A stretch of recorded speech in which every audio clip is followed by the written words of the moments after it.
સુરત પાલિકા દ્વારા city bus અને બીઆરટીએસ બસમાં ટિકિટ ચોરી અટકાવવા માટે દંડ વસૂલવા, ડ્રાઈવર કંડક્ટરને સસ્પેન્ડ કરવા અને બ્લેકલિસ્ટ કરવા સુધીની કામગીરી શરૂ કરી છે. ત્રીજા દિવસે ટિકિટ નહીં હોવાથી પાલિકાએ 22,215 રૂપિયાનો દંડ વસૂલ્યો હતો. સુરત પાલિકાની સિટી અને બીઆરટીએસ બસમાં ટિકિટ કૌભાંડ સામે આવી રહ્યું છે, જેને ડામવા પાલિકાની સિટી લિંક દ્વારા આકરા પગલાં ભરવા માટે એક બેઠક બેઠાઈ.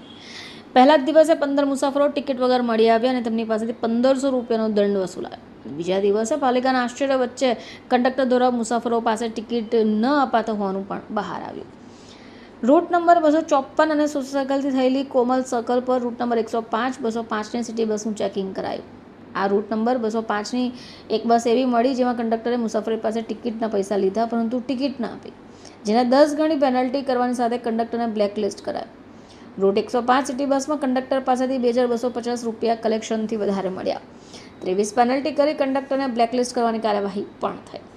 આ સાથે જ એક યુનિફોર્મ ન પહેરતા રૂટ નંબર 205ના એક કંડક્ટરને પણ સસ્પેન્ડ કરાયો છે. કોમલ સર્કલ પર પાલિકાની ટીમ ચેકિંગ કરી હોય ત્યારે કંડક્ટરે વિડીયો રેકોર્ડિંગ કરતો હોય, જેને પણ સસ્પેન્ડ કરાયો છે. 104 સિટી બસ કંડક્ટર દ્વારા પેસેન્જર પાસેથી પૈસા લઈને ટિકિટ ન અપાતા તેને પણ 5 પેનલ્ટી કરી બ્લેકલિસ્ટ કરવાની કાર્યવાહી હાથ ધરી છે. ચેકિંગ દરમિયાન 22,680 રૂપિયાનો દંડ વસૂલાયો છે. બ્યુરો રિપોર્ટ, ચેનલ આઈ વિટનેસ.